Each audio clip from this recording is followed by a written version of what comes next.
said, I'm Gloria Jackson-Nefertiti, and this is Transcending Shame. And this recording is for the Roc.SRJ virtual conference, Bodily Autonomy, or the Rochester Sexual and Reproductive Justice Task Force. But first, I want to go to a land acknowledgement. I live in Seattle, and so I would like to acknowledge that I am on the traditional land of the first people of Seattle, the Duwamish people, past and present, and honor with gratitude the land itself and the Duwamish tribe.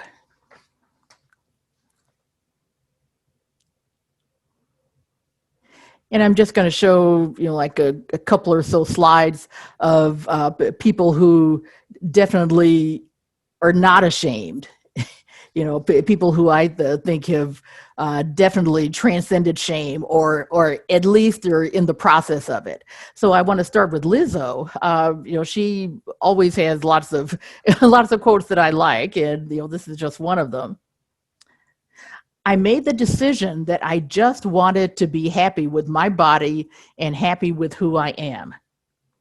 You have to find that love for yourself deep down inside, underneath all of the questioning and ickiness.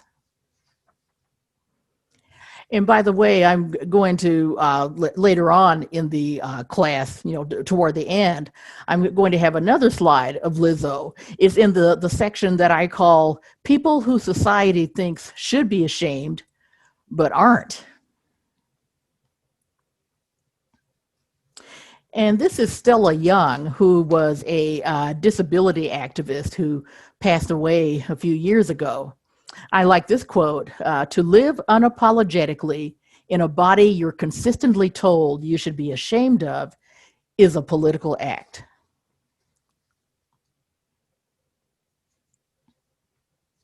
Somebody else who I like is Sada Ramirez, who played the part of Callie Torres on the show Grey's Anatomy. And she says, or rather they say, because I just remember that Sada Ramirez came out as non-binary recently. So they said, I'm bisexual, so what? It's called LGBTQ for a reason. There's a B in there, and it doesn't mean badass. Okay, it does, but it also means bi. And that sounds really, really unapologetic to me, which I like. This quote came from a group called poly.land. They have a website, and I believe they also have a podcast, but they also have a presence on Twitter. And I follow them on Twitter. And I don't remember what the particular thread was that I was following, but I just know that somebody from poly.land came up with this quote that I love. It's much harder to shame you when you're not ashamed. And when I saw that, I immediately got in touch with the person who represents the Polyland site, or the poly.land, and said, look, I teach a class called Transcending Shame, and I'm wondering, is there any way that I can use that quote? It's much harder to shame you when you're not ashamed, because I think it's just so appropriate for my class. And they said, sure, go for it. I thought, great.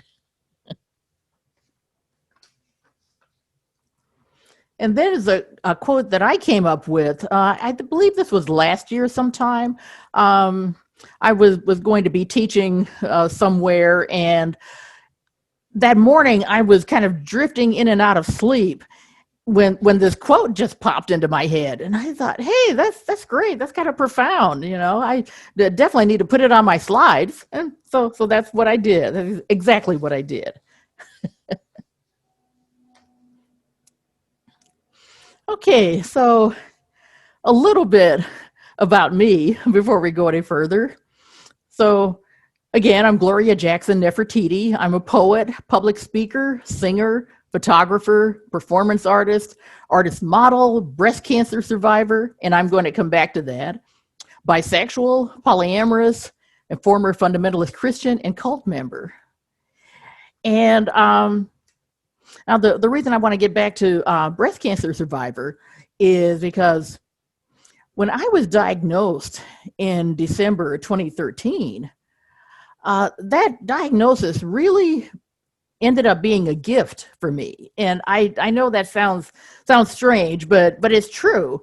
The diagnosis just showed me how short life is. And so keeping that in mind, I thought, well, I don't have to hide who I am anymore. I don't have to be in the closet, So I came out loud and proud as bisexual, polyamorous, and sex positive, Yeah, so that's really, really significant to me. Now, somebody else made this slide for me. Because otherwise, if I had made it, I would have also added the word autistic. But see, it's just that I wasn't diagnosed until last year, believe it or not. It was in May of last year, which was 6 months before I turned 63, if you can believe that. But now notice that I didn't say that I learned I was autistic. I said that I was just diagnosed last year.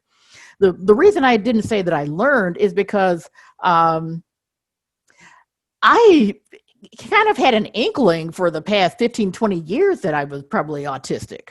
So the diagnosis just confirmed it to me, So it was something that I had suspected. Oh, and something else that I want to add to this list is that I'm also a memoir writer.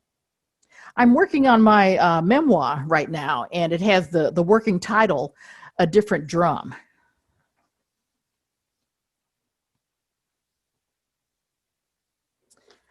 Here's another one of my quotes. And this came from, there is a Facebook group called Empowering Marginalized Leaders. And I'm part of that group, and I was interviewed one time about the Transcending Shame class. And this was something that I said during the interview. And so they put this, on like a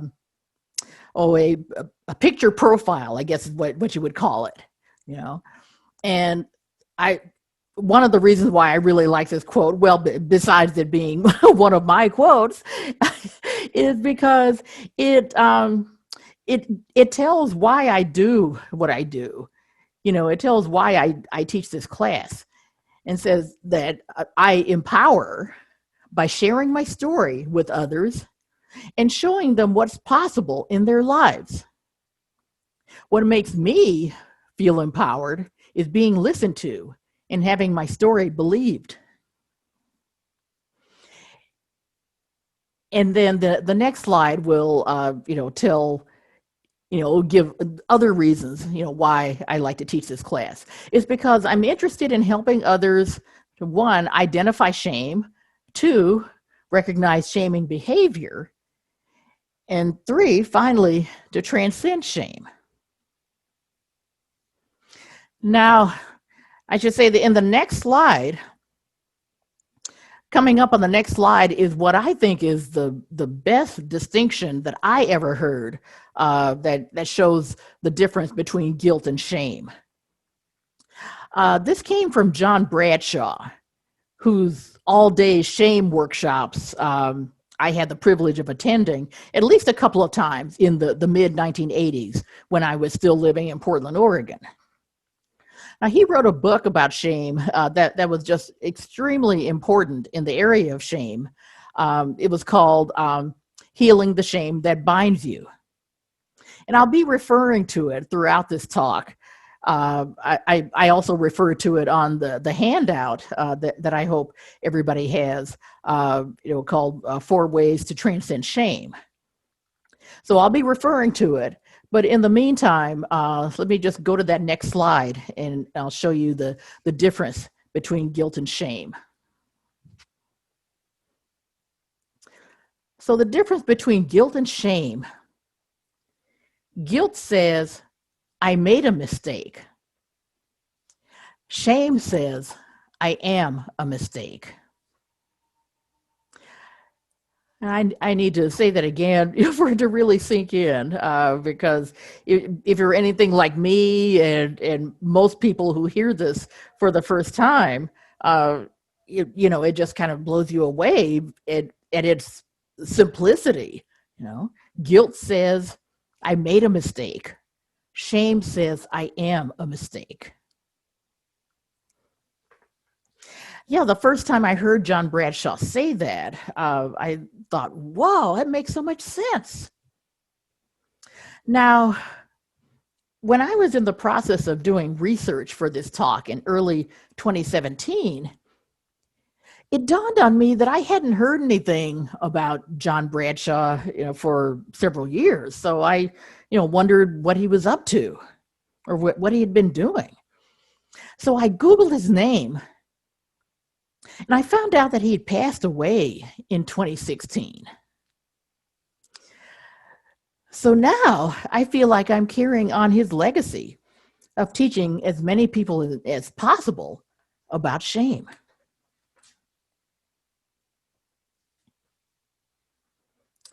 And this is Nelson Ellis from the HBO series True Blood. He passed away in 2017. And, I know that it might sound a little flippant, and I don't want it to sound that way at all. But I really think that in a sense, his shame had a hand in his death. I don't want to say that his shame killed him, because that's just too simplistic to say that. But his shame definitely had a hand in his death, as far as I'm concerned, and I'll show you why on the next slide. Okay, and the next slide is a statement from his family.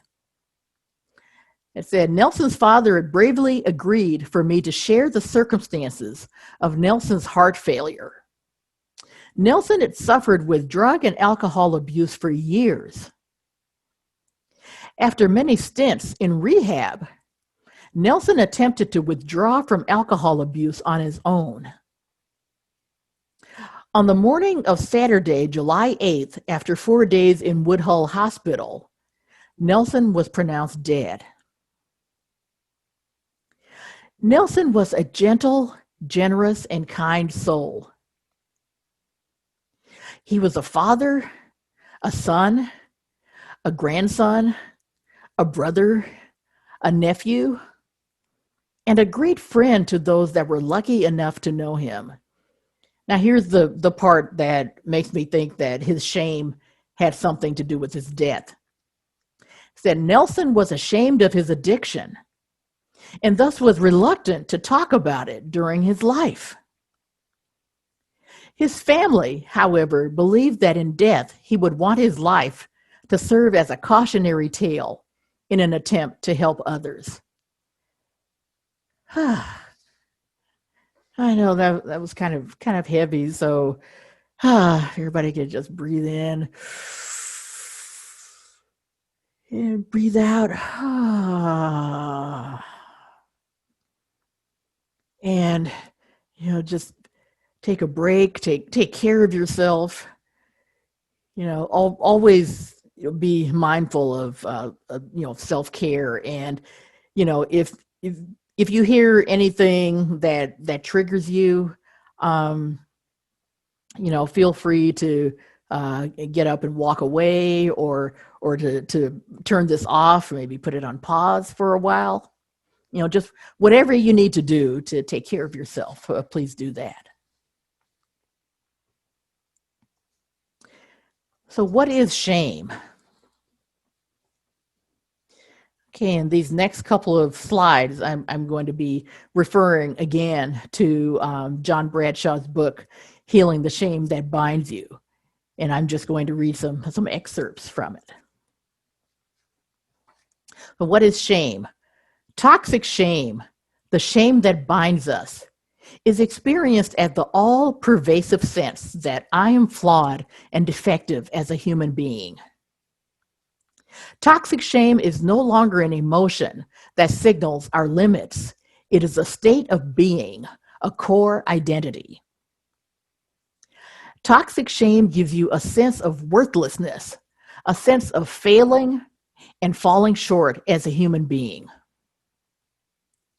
Toxic shame is a rupture of the self with the self.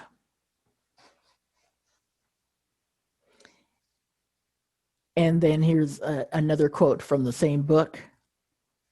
There is shame about shame. People will readily admit guilt, hurt, or fear before they will admit shame. Toxic shame is the feeling of being isolated and alone in a complete sense. A shame-based person is haunted by a sense of absence and emptiness.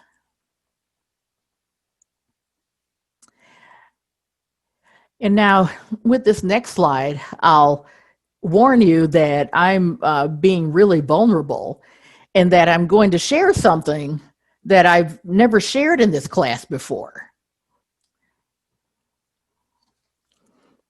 Okay, it's the graphic that's called Aspects of Mental Health We Don't Talk About. You see, the part that I'm being vulnerable about, and the part that I've never shared in this class before, and that is, for the majority of my life, I've always had trouble being able to keep my living space clean and organized.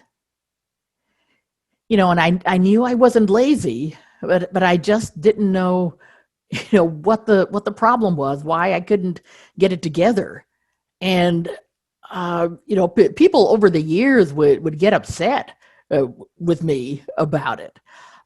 In fact, I'm pretty sure that it's one of the reasons why I was evicted from the apartment that I lived in for 7 years until 2017. Well, one of the other reasons is because the rent was, constantly going up, and higher and higher, and it just became more and more difficult for me to be able to keep up and pay my rent. But another major reason is that my living space was always a mess. And it was embarrassing, and I felt incredible shame about that. And that's the reason why I never mentioned it during this class before, because I have to remember that, just because I'm teaching people about transcending shame and I'm able to notice a lot quicker that I'm being shamed, because of, doing this work for many years, just because I have all of that going, that doesn't mean that I never feel shame at all.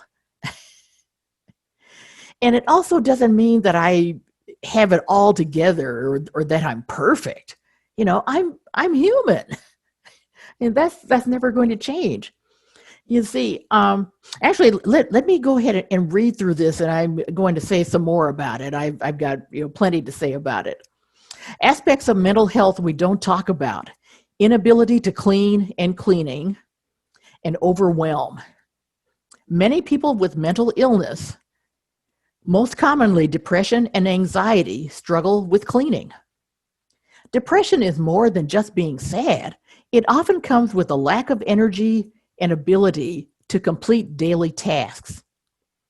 Anxiety can cause so much overwhelm that it's easier to just ignore the chores that pile up.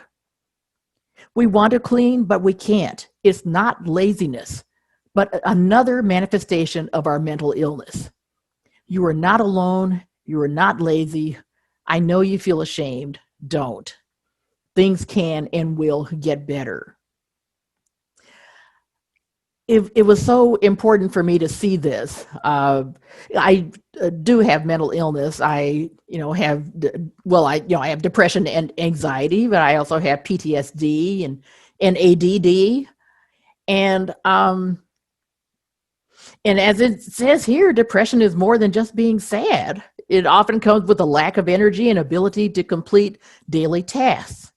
But I'm happy to say now that I do have someone who comes in, like once a week or every couple of weeks to help me to keep my living space clean and organized. Now that I know that I'm not lazy, and now that I know that it's not a character flaw.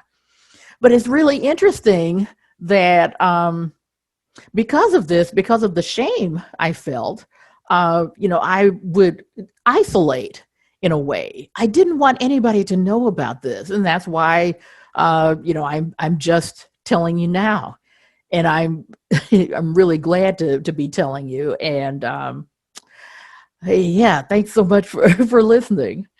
So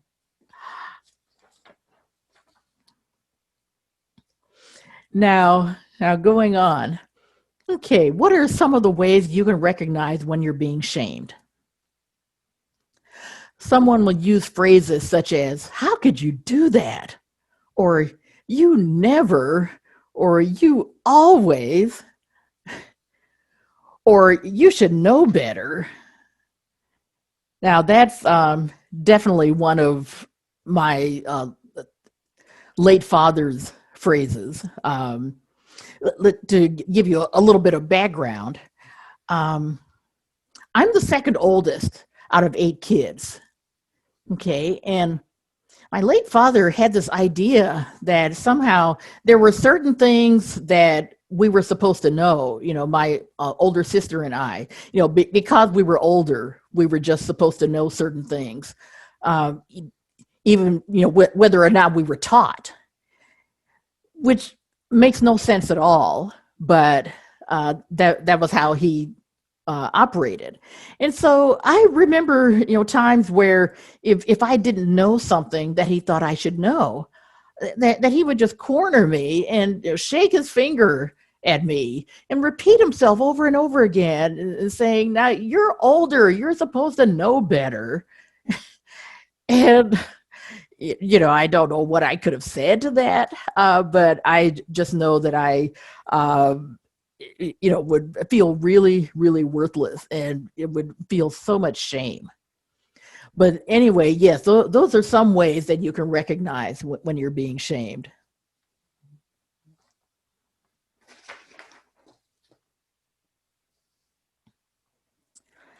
I like this Brene Brown quote. Shame needs 3 things to survive: secrecy, silence, and judgment. Empathy is the antidote to shame. The 2 most powerful words when we're in struggle: me too. Now, on the next slide is a paragraph or a section from an article called Shame Excavation: Unearthing Toxic Shame by Ross Rosenberg. And actually, this article is also referenced on your handout, But on the next slide, the psychotherapist Joyce Martyr said in the article that she said something that really hits the nail on the head as far as describing just how devastating shame is. Shame is self-sabotaging. It triggers feelings that we are unwell, unworthy, unlovable. Clients often identify with their shame and feel unworthy to welcome into their lives all the love and happiness that is inherently theirs, simply for the asking. And now there's another article that I, give the link to on the handout that's called Why We Don't Keep Secrets in Our House. And the article just outlines how secretive and how dangerous shame is, and that it counts on you to keep secrets. And now I won't read the entire article, but what I will say is that it deals with body safety rules. And I thought that it's especially appropriate, with the theme of bodily autonomy. So the article, Why We Don't Keep Secrets in Our House, Child Abuse Prevention. About a month ago, our family was having dinner with some friends at their house. I walked into the kitchen just as the other mom, while winking at me, handed my son a second cookie and whispered, "Shh, it's a secret. Don't tell your mom." To my delight and surprise, my son exclaimed, "Ooh, but we don't keep secrets in our house. We do surprises." In that moment, I thought, he gets it, and he's not afraid to say it, thank goodness. You see, thanks to an excellent sexual abuse prevention workshop that my husband and I attended called Parenting Safe Children, we have a no secrets rule in our house. We have this rule because secrecy is a key ingredient to the sexual abuse of a child. In fact, sexual predators count on the fact that the child will keep a secret. Sometimes they even test the child by asking him to keep small, innocent secrets first to see if he will keep bigger ones later. So when we teach our children that we don't keep secrets, even about small and seemingly harmless things like a cookie, we are also instilling in them that they don't have to keep big and unsafe secrets, like that of someone touching them inappropriately. You see, one of the things that I took from this article is that shame is isolating. I mean, if it depends on you keeping secrets, and not being able to tell anybody, then yes, it's isolating. And I won't go into detail now. When I would teach the 1.5 hour version of this class, I would go into a little more detail about somebody I was in a relationship with for nearly 20 years. And I was, for lack of a better term, a dirty little secret, and I was completely isolated. And every now and then I would tell my friends about, something that he said or did. I mean, this was like at the beginning of the relationship, and people would usually say something like, "Wow, that doesn't sound right to me," And after a while, I just got to the point where I, just stopped telling people because I was embarrassed. I was ashamed, and basically was keeping myself a secret, But no, the opposite of that, the opposite of isolating yourself is finding a community, and especially a community of people who you can talk to about what's going on in your life, about things that don't feel right to you, about times that you feel shame. Everybody needs somebody who they can vent to, so find a community. There's nothing like it, believe me. Okay, now earlier I mentioned that there was a segment toward the end called people who society thinks should be ashamed, who aren't. And basically, these are people who are, just unashamedly themselves, and they don't care what people think about them. And I should say, too, that, that was another benefit of the cancer diagnosis for me, is that I, stopped caring what people thought of me. And that was another reason I was able to come out as bisexual, polyamorous, and sex positive. Okay, so let's look at these people. Erykah Badu, let's see, a few years ago, somebody, I believe a DJ, was interviewing her and asked her who her favorite rapper is. And she said, "I don't have a favorite rapper. I have 3 baby daddy rappers. So I can't pick one, or you're messing with my child support."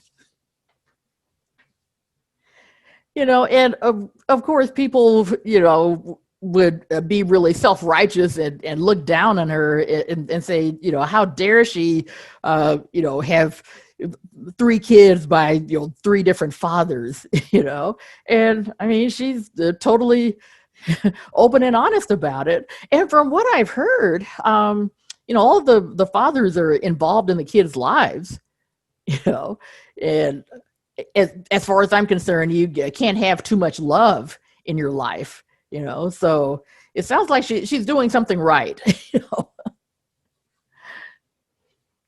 Okay. And I mentioned that I was going to show Lizzo again on a slide, and this is another one of her quotes that I really like. No, I'm not a snack at all, baby. I'm the whole damn meal. Now, she's someone who actually, I don't know if she's giving lessons on being, just totally yourself and totally unashamed. But if she is, I'm going to get in line, and I don't care if I'm teaching about transcending shame. I've still got a lot to learn. Now, before COVID, there were other different jobs that I would do. I mentioned that I model for art classes, but what I would also sometimes do is work security for certain events. And in Seattle, where I live, over Labor Day weekend, there is this festival called Bumbershoot. And oh gosh, it's been going for at least 30 years, probably more like 20, 25 or 35 years is what I meant to say. Yes. And, it's just lots of entertainment, throughout that whole Labor Day weekend, Well, the reason I mentioned this is because I was working security one year for the Bumbershoot Festival, and it turned out that Lizzo was scheduled to perform. And I was just so thrilled at the possibility of being able to see Lizzo and to get paid at the same time, because I was working security. Now, I wouldn't have actually seen her because I was working behind the stage, but I would have heard her.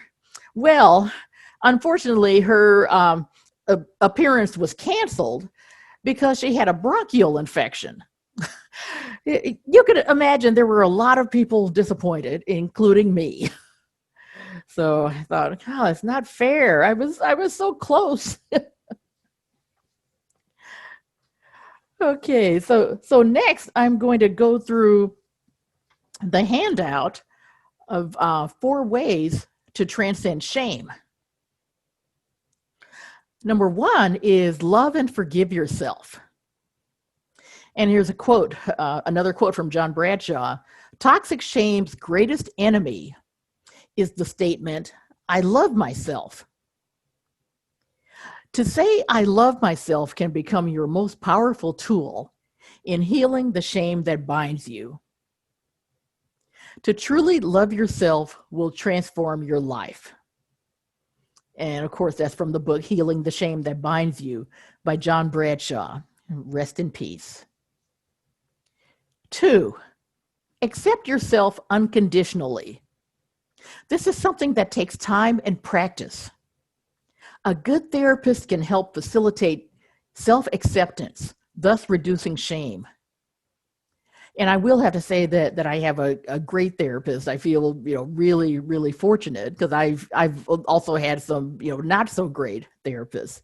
But she's also been very instrumental in, helping me with reducing shame, with, let's see. Actually, I had, like 2 thoughts, going through my head at the same time.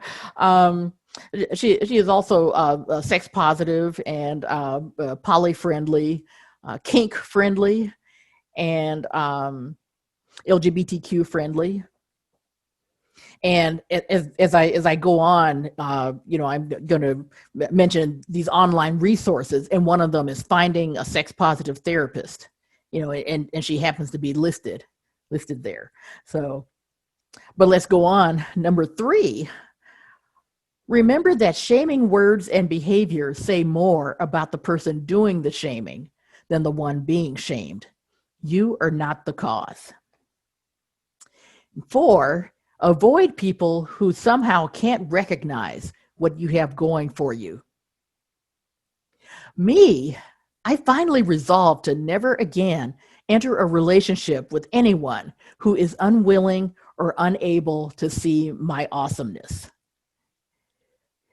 It's only been fairly recently that I've been able to say I'm awesome, and that was another benefit or byproduct of the cancer diagnosis is, I started to love myself and respect myself, and the bad behavior or the bad treatment that I used to accept, there is no way I would accept today, because I just respect myself way too much to do so.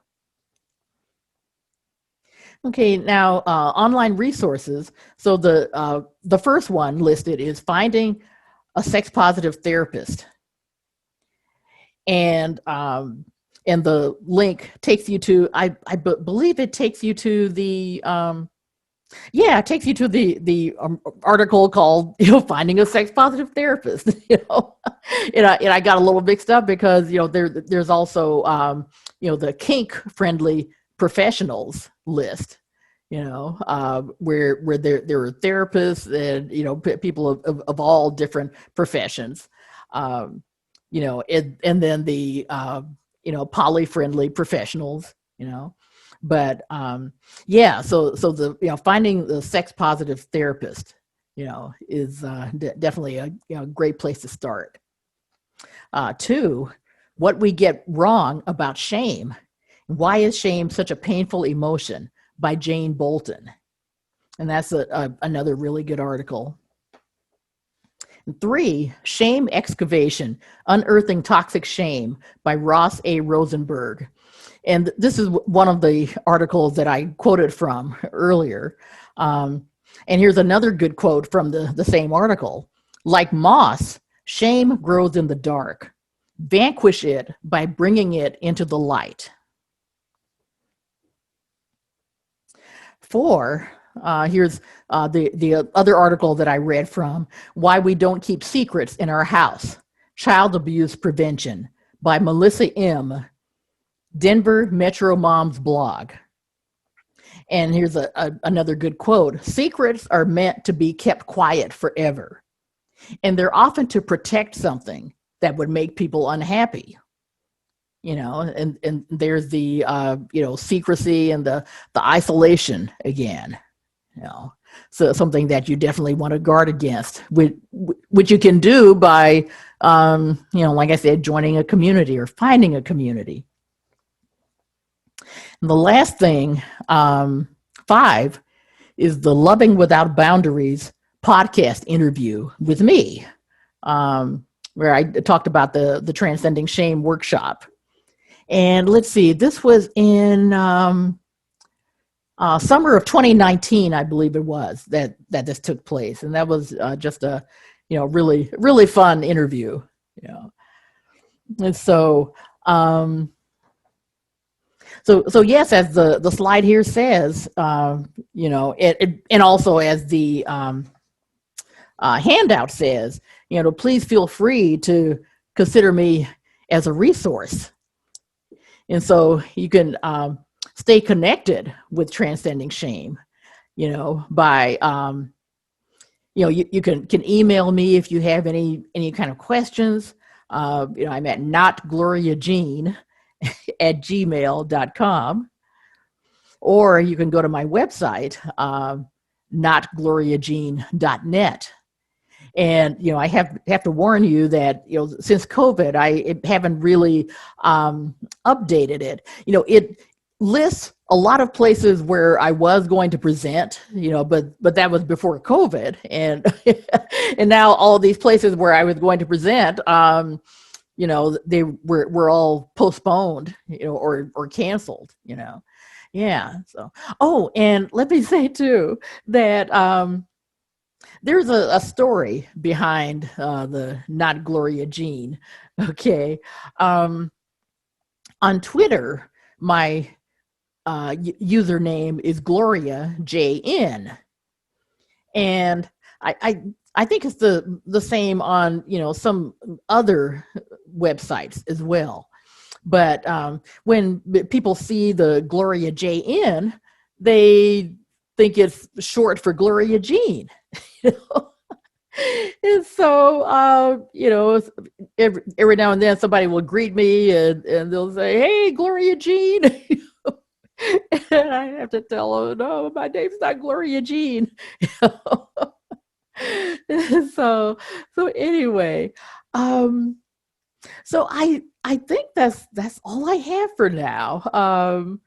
Yeah, thank you so much for just spending this time with me.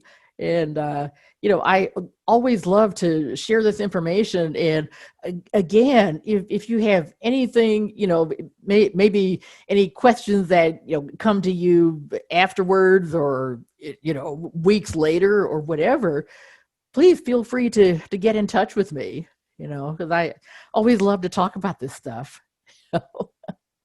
So I'm going to stop sharing now, and I guess I'm also going to stop recording pretty soon. But thank you so much for sharing this time with me.